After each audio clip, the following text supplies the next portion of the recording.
Good evening, Sharks fans. It is a crazy Tuesday night, October 8th, 2019. The San Jose Sharks lose to the Nashville Predators 5-2. We'll talk about that game and a signing of Patrick Marleau. So with that, welcome to Teal Town After Dark. This is your live and interactive Sharks postgame. We do this after every single game, home and away. Of course, when there's a national broadcast, Brody and Curtis and the gang aren't with you. So tonight we are your only post-game show. So we open it up to you to be a part of the show. Join us in the chat on the page or the YouTube app. And of course, follow us all over on the social, Twitter, Instagram, YouTube, Facebook, SoundCloud, Reddit, all at Teal Town USA. And of course, as long as our site doesn't crash again, for more Sharks content, visit tealtownusa.com. With me tonight is, was originally going to be Ian. He's coming in shortly, but we'll say hello to the other guy that spells his name the right way, and that is Erik Landi. Oh boy, howdy. What a great way to start off that season. It's not a pretty one. It is not a pretty one, folks, but let's get into it. Hey, I'm not Ian Blogs Hockey. I didn't say you were. Your thing should be updated now, dude. Okay, it is now. Okay.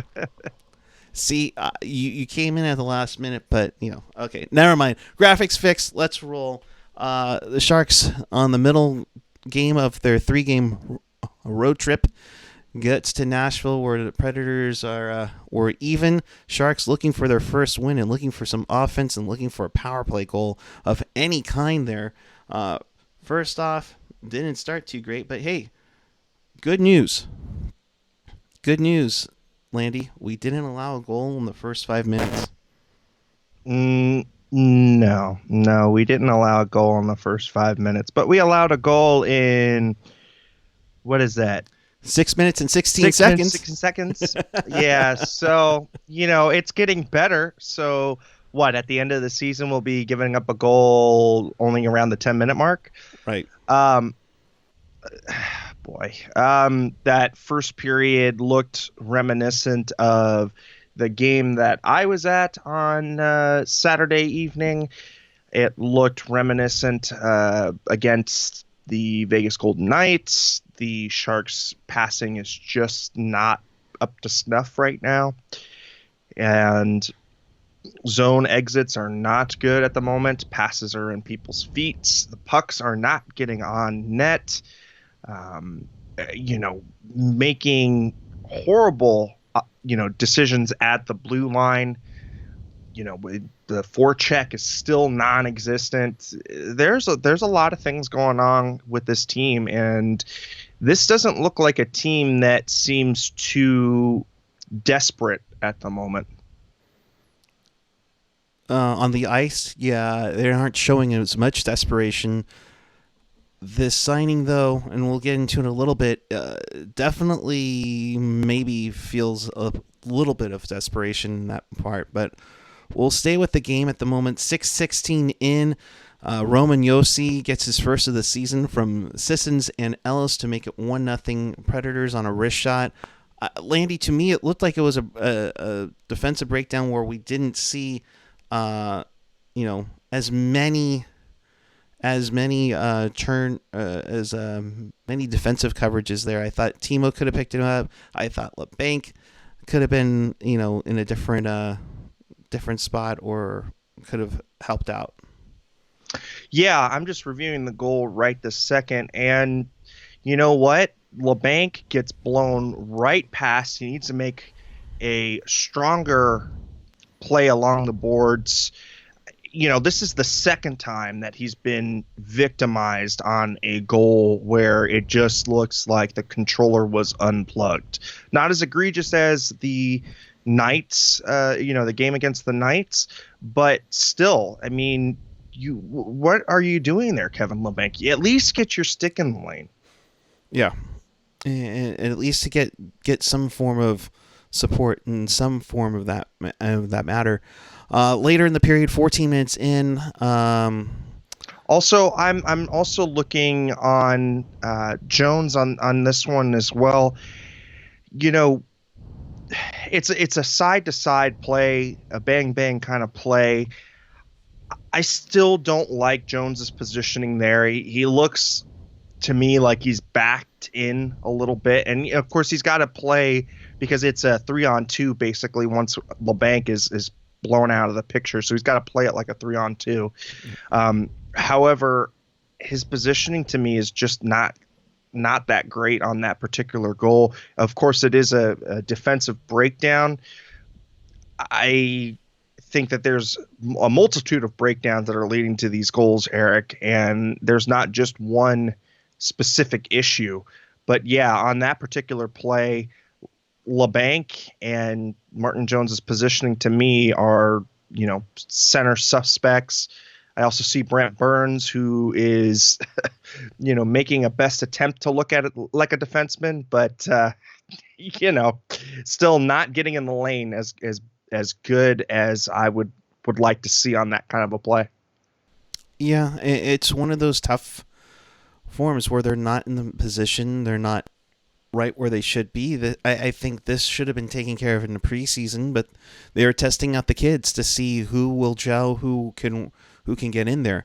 And it's tough to it's tough to look at sometimes. Looking in some of the chats, Rob Iman saying Vlasic's regression is more concerning. You can talk about AO 1, 2, 3, 4, 5. I don't think it would matter which goalie was in net. You can't stop everything if the team in the front of you doesn't play D. Joe Mama in the chat. Great name. Oh, Joe Mama said, we just don't have scoring depth to put up with nights where Jones isn't locked in. His inconsistency is killing us. Defense is bad too. And there's not just one problem with the team right now. It's more, and no, you're exactly right. And with the consistent giveaways, with the consistent lack of execution within the neutral zone, and pucks seemingly going in after every mistake, this team does not have a lot of rope to play with, so to speak. I mean, they've basically, because they can't score their way out of problems because of the bloodletting of talent over the offseason, whatever you want to call it, this team has to play a more conservative game in their own zone, or at least a little bit better of a brand of defense in their own zone. That means that you've got to have the forwards coming back to help out the D better than, say, a LeBanc did on that first goal. You've got to have better up passes, that are behind the goal line when you've got a Burns or a Carlson back there. There were numerous times where that high forward is just flying the zone, waiting for that breakout pass instead of coming back, outnumbering the opponents in the defensive zone. And there's just no semblance of defensive structure right now with this team. Which is surprising, and I think everybody was thinking, well, Bob Bugner's back. He did his magic with Burns and Vlasic and etc. that got him to a Stanley Cup final, which eventually got him his coaching gig with Florida. It's just crazy to see, and of course at the same time you have a whole bunch of other defensive pairings that you need to work on too. So JF, you know what guy that did actually stand out in a very good way? Carrick. Trevor Carrick looked like, maybe a younger version of a Brendan Dillon, but I like Trevor Carrick's game for being pressed into service kind of out of the blue. And what gives with the lack of Tim Heedness here? I mean, shoot, did he take PDB's dog out back and shoot him in the head or something? Or does he have nice visual? Yeah, I mean, he's in the proverbial doghouse 24/7. Give the kid a break. Yeah. JF Turner saying, but honestly, did anyone think with this roster entering year, do we really have a chance at the Cup? And if DW thought that, he is delusional. We have Goodrow on the second line. Shake my head. I actually didn't think Goodrow looked all that out of place on the second line, to be quite honest with you. He was using his body. He was going to the front of the net more so than a Timo Meier, more so than, any other player. I think to me, he stood out as one of the players that, actually gave a damn. Right. In talking about the defense, Ian, who will join us in a little bit, Bugner didn't bring his bag of pixie dust. His work will take time to show. And I think it did it early in the year when they went to the Cup final. It wasn't exactly perfect, but it eventually got there. And some of the crazy chats, comments here. Satan, hello Miroslav Shatan. Okay, let's be serious. We need Michael Haley. No, let's not be serious there then. In that case, Jerry F. Any bets on when we finally get our first win? No, I'm not going to take that bet. We'll see. Trevor Carrick, 7:41 time on ice tonight. So, it's going to be a tough one. I guess Tim Heed is injured, blocked a shot in one of the Vegas games. Skylar Greenberg and M. Hackle is on that one on it. I did not see that go across the roster wire, but thank you guys for, putting that up. Yeah, Patrick Tyler, let's not with Haley. No. But continue on. Trevor Carrick got into a fight with Austin Watson, and I thought he got good shots in there after a questionable hit on a Predator that set up two fighting majors in the box for 14 minutes. 16:02, Evander Kane, welcome back. You're sitting back in the penalty box. Interference against Nick Bonito, former Sharks prospect. The Predators' power play didn't do much there. Realistically, after one period, I thought the Sharks didn't look that bad. I thought they were scrambling a little bit, but I thought they showed a little bit more tenacity in their time frame. Going into the second period, you start seeing the chances. 2:57, Michael Granlund hooks Tomas Hertl. Sharks set up a power play. They were, they didn't do anything there, but spoiler alert, something's coming. 5:12, Joe Thornton takes a dumb cross-checking call against Yannick Weber. Just not the greatest in the world. 9:40, Brendan Dillon, he goes to the box, and that sets up a power play goal from Roman Josi at 10:25. His second of the game makes it 2-0. And this one, I think, just boggled my mind. Forsberg takes a shot. Jones gets a piece of it, goes off the post. There's 3 or 4 Sharks trying to dive after it, and it just was like, bleh. Yeah, it just seems, again, like all of the mistakes that the Sharks make end up in the back of the net. And like I said, this team has no margin for error. None. I mean, when you're not scoring goals, you're not stopping goals, you have no margin of error. At this point, you have to realize either going to play a defensive style system where you're going to be defending more, or you're going to be an offensive system where you try to outscore your defensive issues. So, but getting to it, Copeland leading me onto it, that 3-minute stint in the second, the Sharks look incredible, hammering Rene, and they played so cleanly. And I thought that happened once the Sharks got on the board. When Evander Kane scored a power play goal. Yes, breaking news, everyone. Landi, we scored a power play goal. Power play goal. Logan Couture and Brent Burns, It makes help it set up Evander Kane, with yes. that sweet tip in at the front of the net. Evander Kane looked good in his debut. He would go on to take a couple of penalties, so it was a little bit of a mixed bag from Evander, but it's nice to see him get on the board, especially early in the season. He is kind of a streaky scorer to begin with, so maybe getting him on a little bit of a good streak would be just what the doctor ordered.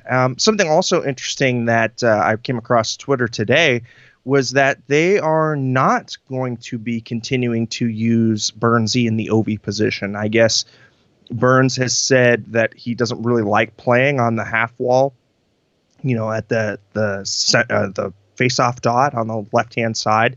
He's, not comfortable doing the one-timer there. So they're going to have to figure out a way to make the power play work with either, trying to use him as somebody who's kind of a little bit further down, down on the half boards as kind of a wrister option, or, I wouldn't put him in the LeBanc spot. So it's like, well, what do? You either play him on his offhand or you keep him where he's at. So the third option, which I don't think is a great option, is to split up EK65 and, Brent Burns. So, this again just kind of goes to show you that a little bit of trying to fit a, square peg in a round hole, so to speak.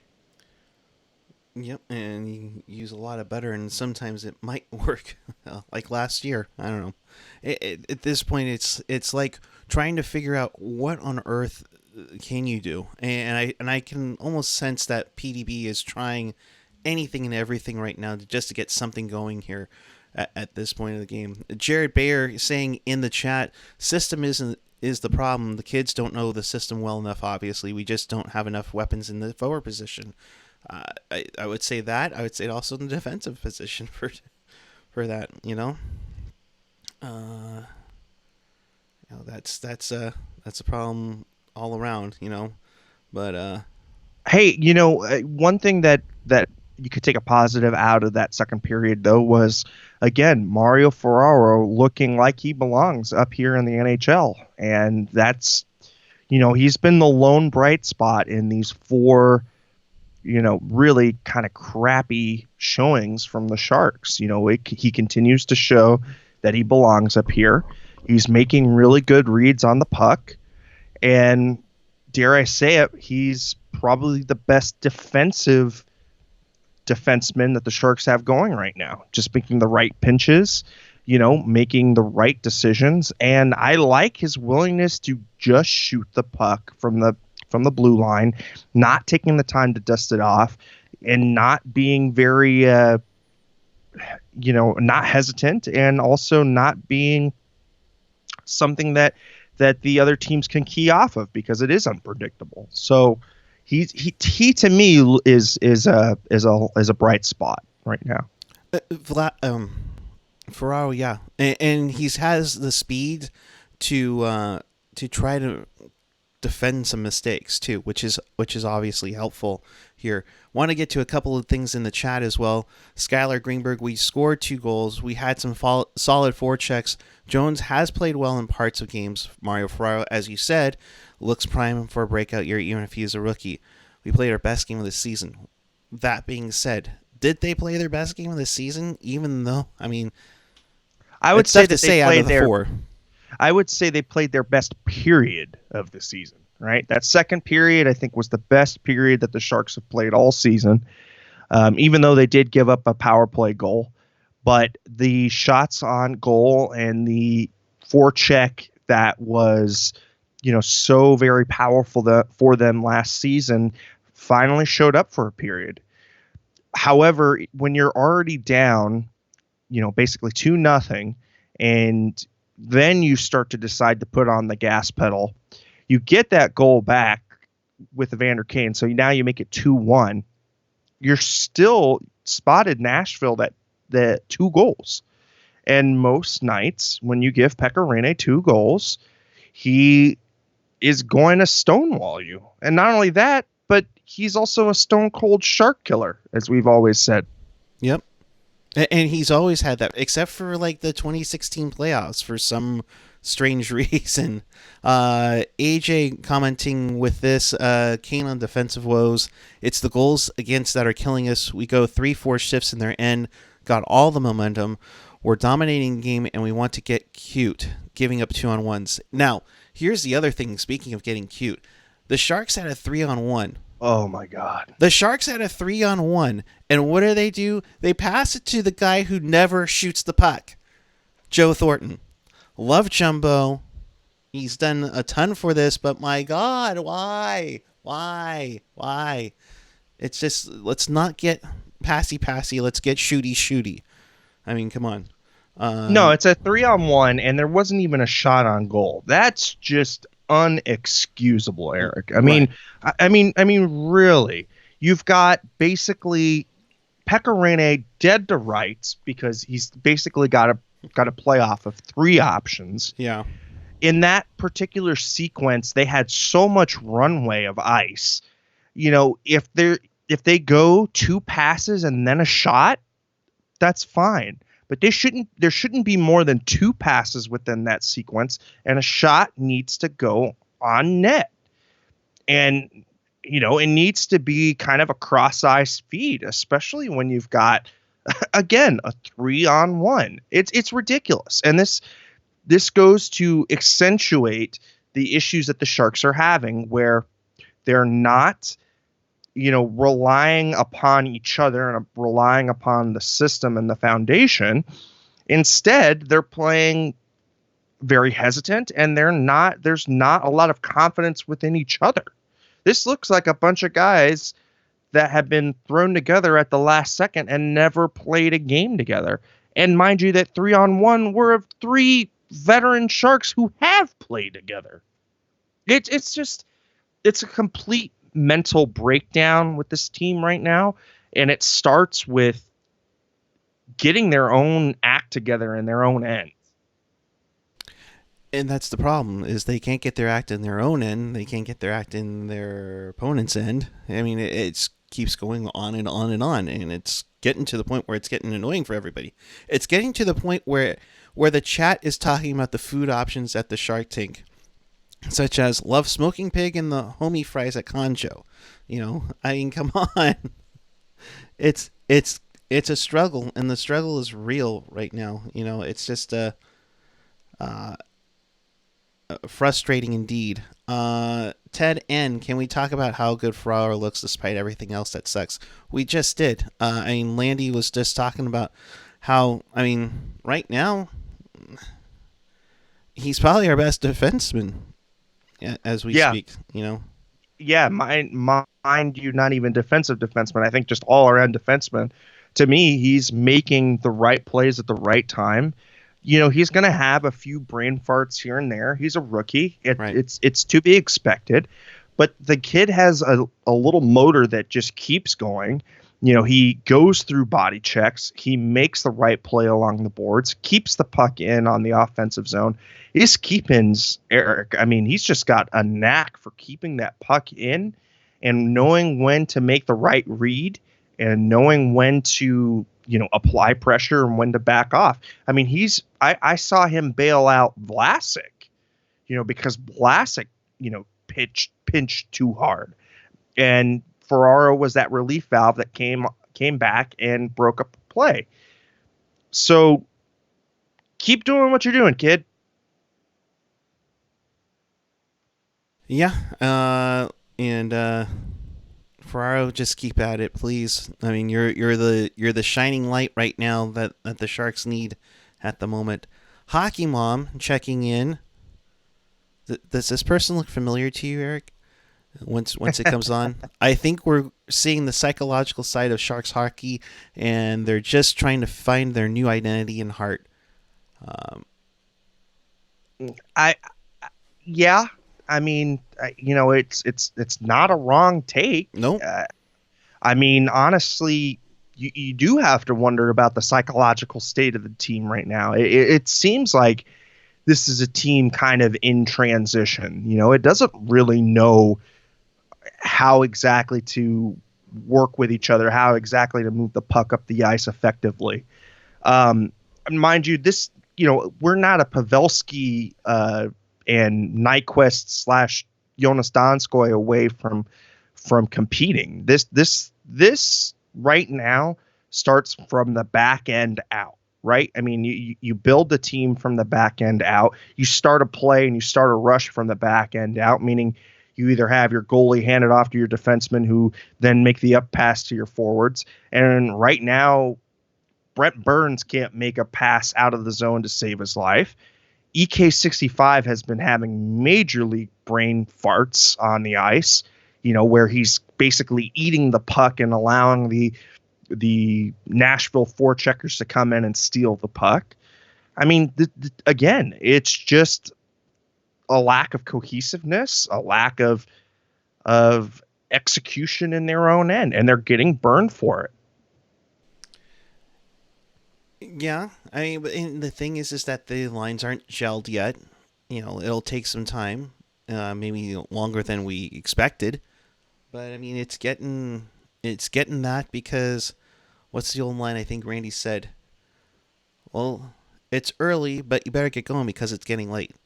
And yeah, 4 games in, we talked about this with Ian. 4 games in, and we're seeing signs of improvement. And even PDB was saying tonight, I think we're starting to find what our game should look like.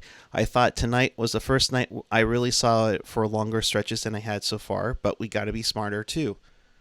What do you think on PDB's thoughts tonight? Look, 4 games rolls into 8 games, rolls into 12 games, rolls into a season, right? It's you have to take the game right now when you're losing like you're losing. You have to take it one period at a time. It's cliche, and it's something that, coaches always love to say, especially when they're down in playoff series and in all of that. But there's a reason why it's a cliche. It's because this team needs to take it a period at a time, meaning they have to execute in their own zone. When they do lose the puck, they need to apply pressure with a strong forecheck. They need to continue to either find that release valve option in their own zone when there's the forecheck on them, or they need to make the better up pass through the neutral zone. But right now, they're not playing the possession type game. They're not getting the second and third opportunities in the offensive zone. It's a lot of one and dones. One, I think, positive that I can take away from tonight is I like the transition game. When Nashville did make the odd mistake, the Sharks were able to move it through the zone and attempt to set up, a play. However, the execution at the end of that sequence is not good still. I mean, you've got Timo Meier with a 2-on-1 with Melker Karlsson, and Timo takes the shot. Pekka Rinne is looking shot all the way, and so do I fault Timo for that? No, because Melker Karlsson isn't that great of a shooter, but still, I mean, you've got to make some kind of fake or some kind of juke or something to get Pekka Rinne off the left-hand side of the post. That 3-on-1 again is just inexcusable. It's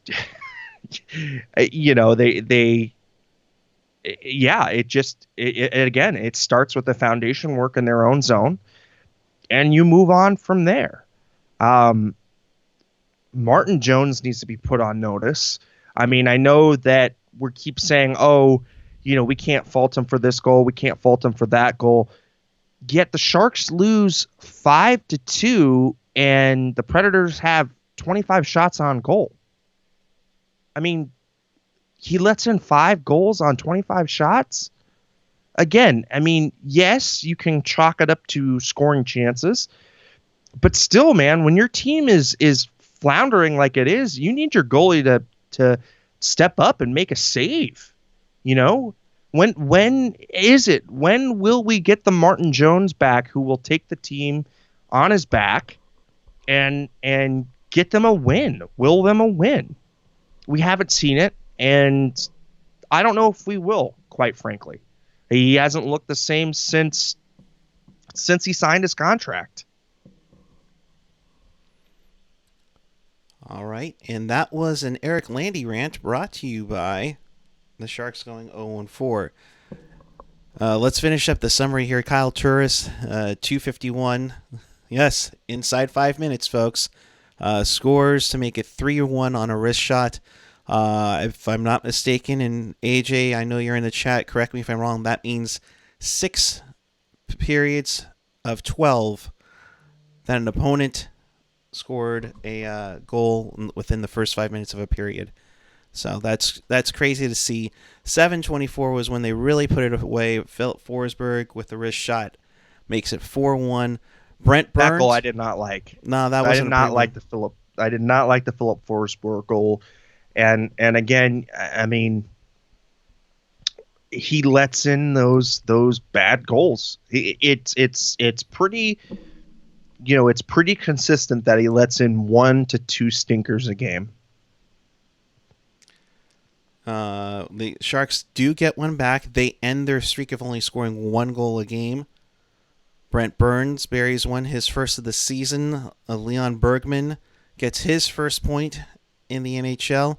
And Dylan Gambrell, his first assist of the season. 15:37 gives the Sharks some hope, what we call around here the teaser goal, of course, to make it 4-2.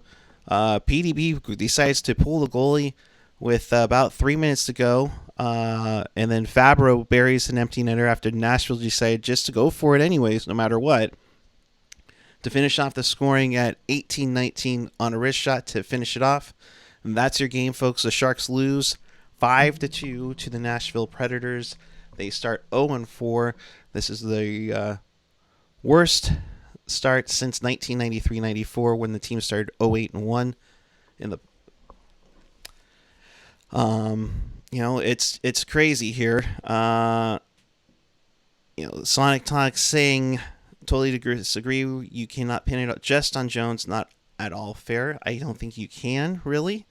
Well, I wasn't. I'm just saying that the team needs him to step up. When you're unable to score goals or you're scoring 1 to 2 goals, that means that your goalie basically has to let in 1 or fewer goals to get at least a point, right? I mean, it's not that hard to understand the scoring and the way that it works in hockey, right? So, right.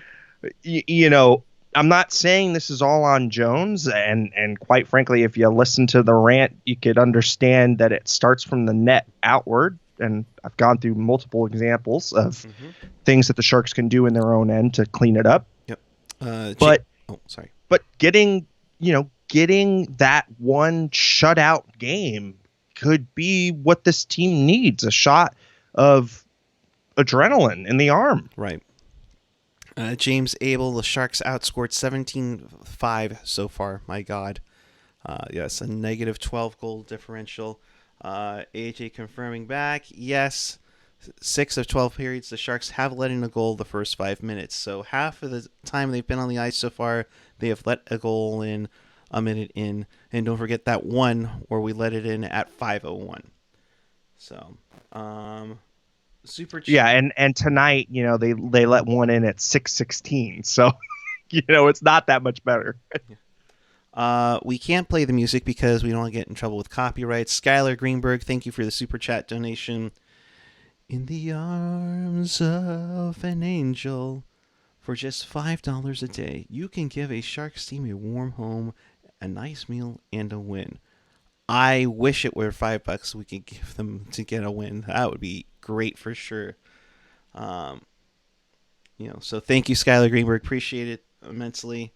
There is laundry on the bed, by the way. It's just I have a new camera angle, so it's there in spirit. Let's see.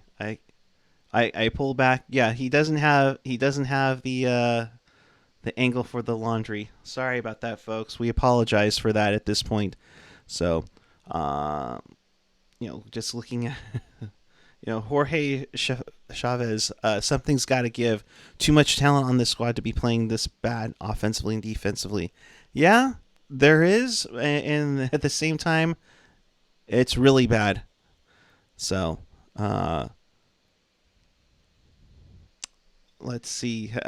Darth Acrimonia saying, how much longer will DW tolerate this dog level of play before he starts shaking the tree? Yeah. Well, he did kind of shake the tree already a little bit today. Yeah, we might as well get into it, and we'll get our third panelist in right now as we talk about Patrick Marleau. Yes, the Patrick Marleau, Mr. San Jose Shark himself, on coming into San Jose. Spent the last 2 seasons in Toronto, as what Don Cherry would call it.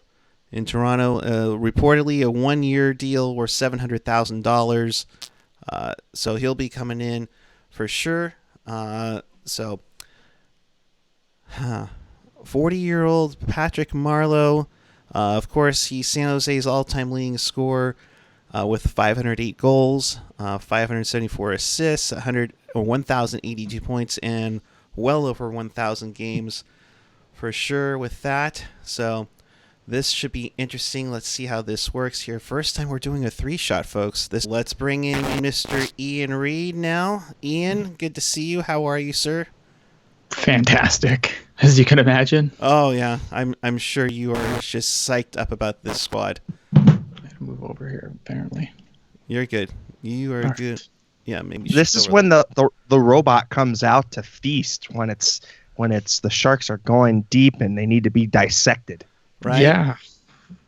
I also have to take a bunch of crap because Patrick Marleau got signed. So here I am, chat. Fire away. So let's get into it, folks. We welcome all of you who have been watching. If you haven't yet, hit that subscribe button. Like us. Give us a bell ringing, ding, and ding. That'll notify you when we do go on the air. So, Darth S., good to see you in the chat. 1 like equals 1 Sharks not giving up a goal in the first 5 minutes of a period. Hey, Erik, do you mind zooming me out? It looks like I have like the largest forehead in the world. Oh my gosh. Hang on. You are... Jeez. Better. Jiminy Christmas. Things I gotta do around here. Amanda saying... Cat cam and laundry cam with the new donations. Okay, let's not get crazy, people. Laurel, I'm sure, is already begging for that. Hockey mom, captain needs to lead, inspire, and exude confidence, and I think Logan is learning, but maybe difficult with Jumbo still there and an influence, perhaps. Guys, I don't think so. I would think it'd be the opposite, really. The leadership group's been the leadership group in that room forever. I don't think now Jumbo's a problem. I don't see it. I don't see it. But I mean, it could be a more along the lines of Logan kind of feeling the pressure to replace Pavelski in some sort of sense, as far as in style. Yeah, right? I mean, look at the captaincy can do strange things to players. Some players thrive under it and some players completely fall apart. I mean, great segue. We just re-signed Patrick Marleau. Patrick Marleau is the captain of the team, completely buckled under the pressure of the C. Once he had that C off, we all remember he was a completely different player, had a complete uptick in points. Once he was unburdened by the C, he was a better player. I don't know if I'm not saying, again, it's 4 games. So I'm not going to say Couture is completely cracking under the C because it's just a hot take and there's really no room for that. We don't do that, right, guys? No, not at all. But I mean, so I don't think that's the case. I think there's too many guys that have been in that room too long for, it's not like Logan came from another team and just got given the C, right? He's been there the whole time. I don't think, I really don't think this is Logan having the captaincy. I don't put any of this on him specifically. I don't know. I don't see it. Maybe talk to me in 20 games. Yeah. Now, what about bringing in Patrick Marleau? Let's talk about a guy who's been here before, knows the system. We can even say he could be that veteran leadership that could be needed. I'll start with you, Ian. What Mhm. what do you think Patrick Marleau brings to the San Jose Sharks this second time around on a 1-year deal at $700,000? He's the devil they know. That's what he brings to the team. He's the devil they know. This move absolutely reeks of desperation. And I think that, look at the Sharks are cycling through guys trying to find a fit. They know what they have in Patrick Marleau. I think they know as well as we do that, this isn't the Patrick Marleau that left 2 years ago.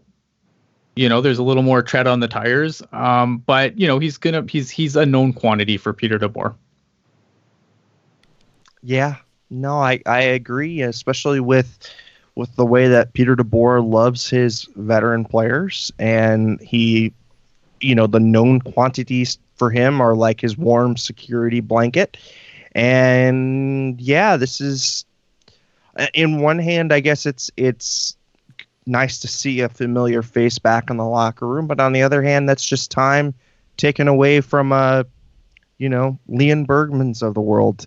Mind you, there's a couple players. Yeah, there's a couple players that could use some, I guess, lighting the fire from underneath their feet by adding another player, right? I mean, Lukas Radil is a guy to me that is marginal at best right now. How about Dylan Gambrell? Like, Dylan Gambrell could clear waivers and go back to the Barracuda tomorrow. And honestly, have we seen anything in camp? Like, I haven't seen anything from Dylan Gambrell this year that says this guy should be in the NHL right now. From training camp all the way through. I mean, I think this is this first, maybe second game he got in, but I haven't seen anything from Gambrell that says Gambrell's an NHLer right now. Yeah, and there's too many of those marginal players, I think, playing right now. I think that's one of the issues. And that's the thing, is that you can send down Gambrell if you wanted to, but here's the question: who are you bringing up? Nobody. You're bringing in Patrick Marleau at $700,000. You're bringing in Patrick Marleau. Patrick Marleau is going to be a guy who's going to play. Like, we know he's going to play. Like, I think, I don't want to be the guy that comes in here and pees all over your Cheerios, right? Like, I've said my piece on Marleau. He's not the same player he was when he left. He had better line mates that he played with in Toronto and only put up 37 points. And not only did he have better line mates, but he had the undying love of Babcock. Like, Babcock played him, continued to play him, and you can go on Leafs Twitter and you can go back and read all the anger about it. Like, he continued to play him in every situation, and he put up 37 points, which respectable at 39, I guess. I mean, for $700K, 37 points, give it to me. Give me 37 points for $700K. Okay, that's fine. He was a good player. Always a good player. He's a good player. I always liked him. He showed up to the rink. Showed up to the rink, did good things. I wanted to make sure he played more minutes than Austin Matthews, and that's what I thought about him. Yeah, that would be Coach Babcock on there. It just seems like, oh gosh, I don't know. Anthony Sanchez, saying Lebank is in the top 6 forward, right wing. He needs Thornton. Now that. But really, like, I look at, it's really easy to do right now is like to beg on one player, but like this is a team. This is not a team right now. This is a bunch of individuals playing hockey. Like, I listened to you guys earlier talking about Martin Jones. Like, yeah, Martin Jones has to be but he has to be better. He's not the sole problem. This is a team of individuals. This looks like they come out and they look like they're gonna go play some pickup. Yeah, it's a total systems failure. I mean, right? Like, I mean, the entire board. It is from top, like, this team from the vets down needs to be better, period.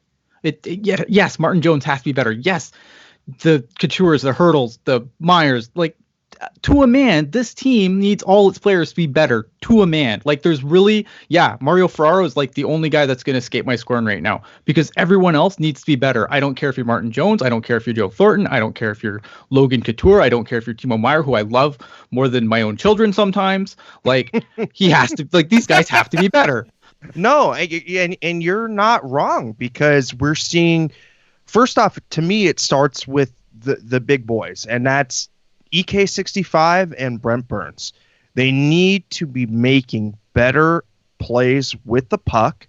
They need to not be putting the puck, placing it in their forwards' feet, and they need to be making a first good breakout pass. Yeah. Ian, I don't know if Burns forgot like how to make a light feather pass or what, but it just seems like every pass he's throwing up the middle of the ice is exploding on his team's sticks. EK65 there's so much wrong. Yeah, and EK65 is content to skate it up by himself. I just mainly because it starts from the back end. Yeah, mainly that's from when he was doing his thing in Ottawa, and that's a different coaching system. And Jared Bear is saying, "Ding, ding, ding, we need a system." Well, the guys have to play it. Like they have a system. They're not playing it now. That's look at there's so much blame to go around right now. It's really, if you want to get down to it, it starts from coaching down. Like sure. There's no one without blame right now from the front office. Like the front office took a gamble on their youth.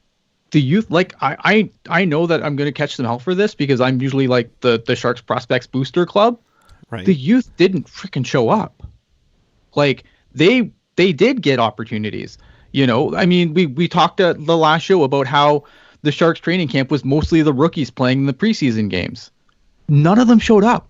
So, you start there and then you go down. Obviously, Peter DeBoer's system, what's going on there, I don't know because the players aren't playing it. We know what Peter DeBoer's system is. It's not perfect, but we've seen the Sharks execute it before and, hammer out some wins. Right. Yeah, executed all the way to the Stanley Cup final. And again, I am not a big Peter DeBoer guy, and I'll be the first to admit that. But at the same time, the Sharks have to, again, play as a team. So it's from the top down. No, you're exactly right. It's from the top down. It starts with management. It starts with management's unwillingness to bring in any PTOs to make the kids feel like there's pressure from below. There is, look, the Sharks system has never been ranked high, and we saw maybe 3 or 4 shining examples with I would say B level talent. There is no A level talent outside of Ryan Merkley, and he's got his own bag of issues, right? Sure. So he's nowhere near ready.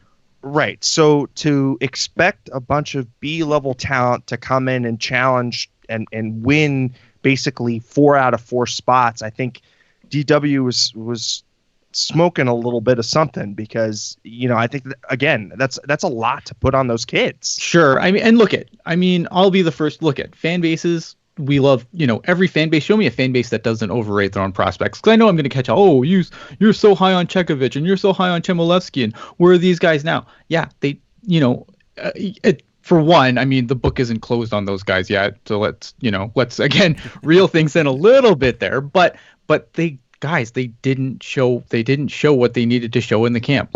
And anyone who doesn't see that's in denial at this point. Honestly, the kids got. I'm not saying 3 games is enough of I know they're saying, it's 3 games and they panicked and brought Marleau. They did panic and bring in Marleau, but they're not getting what they thought they were going to get. And again, the Barracuda have only had 1 game, but guys, the Barracuda got hammered in the game they played. Absolutely hammered. It's 1 game, but the plan so far hasn't worked. We're all watching the same game, right? Yeah, and exactly. And why wasn't a Jason Pominville brought in on a PTO or a Thomas Vanek? Because again, the devil Did somebody say Pominville? Yeah, no, in all seriousness though, a Drew Stafford. Look, there were plenty of guys that, kind of chomping at the bit to get onto an NHL roster. I'm not saying you sign them, but I'm at least saying bring them in on a PTO to try and light some fire underneath the kids. Yeah. Because honestly, pressure from the bottom down is not a bad thing. Sorry, go ahead.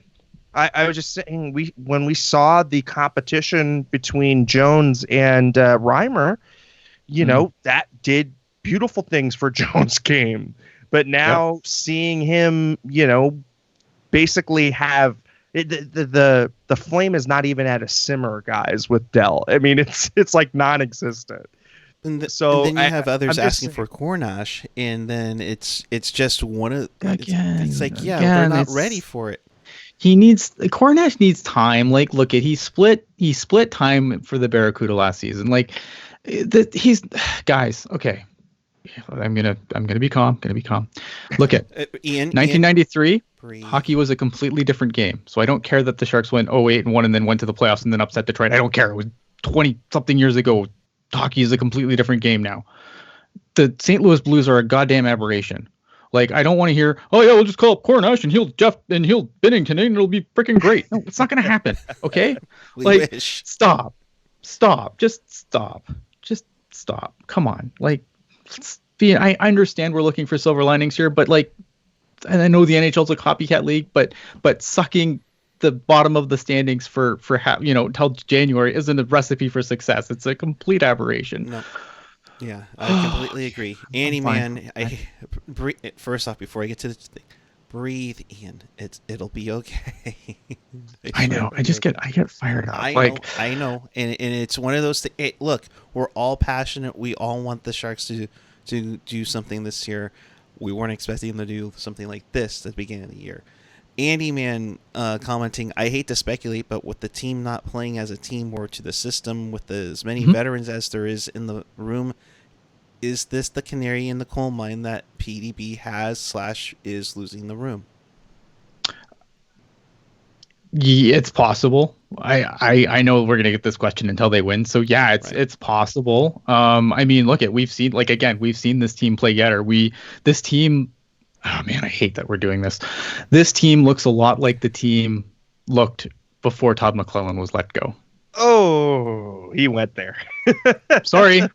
Well, you asked the question. I have to answer the question. I mean, do I think it's too early to start talking coaching change? Yes. I don't think it's a realistic possibility yet. Like, I really don't think Peter DeBoer is in any trouble. Is he in trouble in 5 to 10 more games? Yes, absolutely. I think right now though, like, I maybe the heat's been turned on a teensy wee bit. We're making sure that the pilot light's on at this point, but like, there's no fire there yet. Like, I understand that the fan base is angry, and I'm not I am not a Peter DeBoer guy. But I don't think that he's on the hot seat yet. Could that change very quickly? Absolutely. But I don't think we're there yet. I really don't. No, I mean, I agree with you, Ian, there, and I think if we're talking the same tune in November and this team is, geez, I don't know, 5, 15-8 or something. Games in, and the Sharks are like 3 and.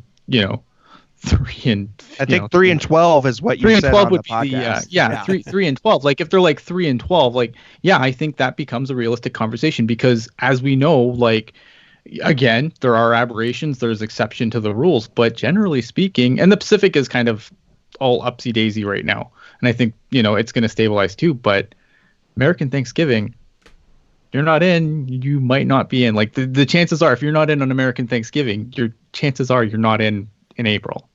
We're living in an NHL season where James Neal gets 4 goals on an Edmonton Oilers team that's undefeated.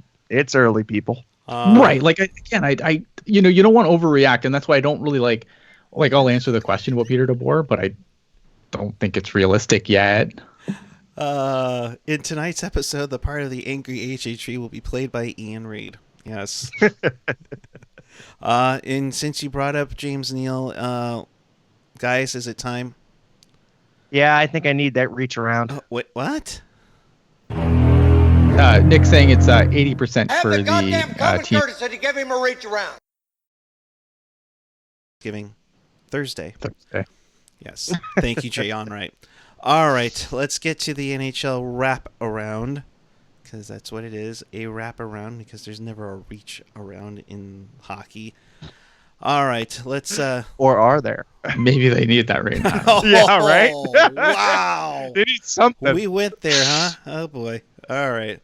Let's get to it. There are a number of games in the NHL tonight. Hey, so let's talk about James Neal having more goals than the San Jose Sharks right now. 4-goal night as the Oilers win on Long Island. That was a bit like, I have been kind of like on the fence of what Calgary is going to be this year, but the rest of the division's garbage. So I'm pretty sure I had them in the playoffs. But man, that deal for Lucic, like, who did not? I mean, and again, it's 4 games in, but I mean, like, that deal for Lucic, who did not see this going badly for the Flames? Like, oh, I don't know. What do you doing? And speaking of the Flames, the Los Angeles Kings defeat the Flames in overtime. 4-3. Drew Doughty with the overtime goal. Matthew Tkachuk had 2 goals, his first 2 goals on the night for that one. The Ducks win, which doesn't help anything better either. 3-1. I mean, my goodness, it's just getting worse and worse and worse as we talk about these scores. Yes, Calgary did pick up a point, so that's nice. They only are at 1-1-1. In Vegas right now, Pasternak, Marchand, Pasternak, Krug, and 2 from Marchand to make it 4-2 Boston over Vegas. Yes, that's right, folks. Somebody can actually beat the Vegas Golden Knights right now, although it's 40 minutes inward. And a storm surge as former Shark James Reimer beats his old Florida Panthers squad, Ryan Dzingel, with 2 goals, 6-3. Man. And also Pittsburgh loses to the Winnipeg Jets 4-1 as AJ's favorite goaltender, Connor Buck, gets the win there. I mean, I know we're trying not to do the whole if the playoffs start tomorrow thing, but man, yeah, I mean, that's Rockets stick, right? It's Rockets thing, so we're not going to do it in the sultry sound, the lovely sultry sounds of Rocket Backhander. Rocket, by the way, miss you, love you. Hope you're doing all right. We'll hope to see you on one of the shows very soon. But Edmonton's at 6 points, Anaheim at 6, Vegas at 4, Calgary at 3, LA gets a win. Arizona, Vancouver, and San Jose are 0-for so far. However, the Sharks have lost 4. The other 2 that don't have a win yet are 0-2. I mean, it's still early, but I would hope something on Tuesday night in Chicago will get things going here. See, that's the problem, right? Like, I'm looking at this schedule. This schedule is not getting any easier. Because I don't think... Well, I mean, the Sharks never beat Buffalo. Right? And I think Buffalo's off to an okay start. Carolina's doing well. I think, I haven't seen what Chicago is doing, but I feel like Chicago's better this year than they've been previously. Like, I think Chicago's sneaky team. Chicago is 0-1. There you go. All right. Well, they've only played the one game. They went to that stupid Czech series. Right. Yeah. See, I think they're better. I think they're going to be sneaky good this year. You got Calgary or Carolina, you got Buffalo twice. Then they go to Toronto, and then the game I'm going to be at in Ottawa, so they better damn well beat Ottawa. God. Oh gosh. Like, it's not like the rest of the month. It's not a super hard schedule, but it's not easy either. Right. Again, Buffalo generally hands us a rear end. Calgary, I think that might be where the Sharks finally pick up a win. But I don't Chicago, I'm not super excited about that one, not gonna lie. Yeah, I mean, I think the one thing that we're excited for is to see Kendall Coyne Schofield call her first Sharks game, which would be nice. Something to look forward to this at the very least, but we don't know yet if Patrick Marleau is going to make the trip to Chicago. I can't see it happening. I probably would expect him to make his home debut on Sunday against Calgary. The Sharks can't really put officially pen to paper. They've got to do some moves, right? Like, someone's got to go down. Someone's got to go to the Barracuda at this point, because someone's at least got to go to the Barracuda at this point. I mean, they've got a couple players on IR, right? You put Sorensen on the LT. Like, I mean, they got to be on. They got to go in the LTIR, right? And that's the problem, is like the Sharks right now, as far as cap friendly goes. Now, I'm not saying cap friendly is like the number one for sure source on this because they don't have, we had in the chat earlier about Tim Heed being on the IR, but it's not showing that way on Cap Friendly. Middleton is the only player right now that the Sharks have on the LTIR. Everyone else is just on the injured reserve, which means so they either need to move someone to the LTIR or they got to send someone to the Barracuda. In my opinion, I think Gambrell's your easy target there. You send him down to the Barracuda. Marleau fits in just fine. At that point, you want to waive another guy, waiver deal. Right. If Tim Heed's not injured, waive Tim Heed. Like if someone takes them, oh well. Like they're guys, right? Like Lucas Rodil is a guy. Like if someone takes him on waivers, oh well. You've got a Brodzinski, you got a Bergman, you're Tyken. Like the Sharks have enough guys. Yeah, I mean, they can waive, get rid of the contract. Waive a couple, right? Yeah, like you waive a couple, and if you don't waive them, they go down to the Barracuda. Big deal. Enjoy the Barracuda. I mean, the Barracuda's got doesn't exactly have a whole lot of room right now, but that's the situation that's the corner you've painted yourself into. That's what you got to do. Yep. And apparently, according to Kevin Kurz, Marleau will be in Chicago, so move will be coming in due time. It's just a matter of when, that's the key issue, and what changes, and if there are any other changes down the road there. So, man, so looking forward to Chicago, guys. I guess. Yeah. I mean, where do you... As much as I'm looking forward to any Sharks game at this point.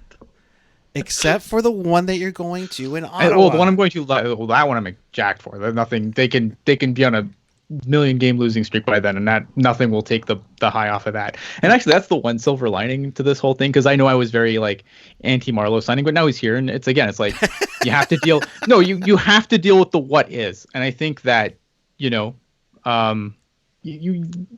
everyone wants what they want, but you have to deal with the what is. And honestly, being able to see Patrick Marleau live, that's actually kind of cool. Like from that perspective, I'm actually kind of excited for that. Do I think it's, is it going to be this big move that completely turns the season around? No, but whatever. It'll sell a few tickets and make a few people happy, and yay. Right. Yay. Yeah, Hey, right. Not only that, but that trip over to Ottawa. I mean, the last time they went to Ottawa, they kind of turned it around after that. Okay, so 1 second. Here's one thing I do have to say though. What happens more? Marleau scratched or missing games due to injury. Patrick Marleau does not get injured. Look at his games played. That man does not get injured, and I don't put that out there. Because as much as I don't think that it was maybe the right move, the guy's been rock solid. Don't put that in the don't put this stuff in the air. Yeah. After Marleau, Sharks go 78-4. That's the spirit. That would be my luck, and then that's the spirit. That and I, I'll happily never hear the end of it if the Sharks go win the next 78 games or whatever. Right. Fine, whatever. Fill my DMs with your rage. Hey, I will eat my own sock if this team wins the President's Trophy. Excuse me while I write that down. Don't stop believing, everybody. All right. Well, with that, let's get out of here. So, final thoughts where people can find you. We'll start with Mr. Angry Canadian.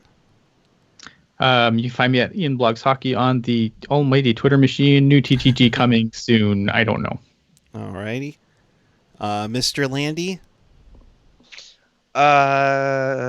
Yeah, just win the games. No. Honestly, I think it's gonna. Honestly, it's gonna start from a. I think it's got to be a back end out kind of fix, meaning you got to start with your own zone. You got to fix your issues within your own zone. Starts on the defensive side of the puck.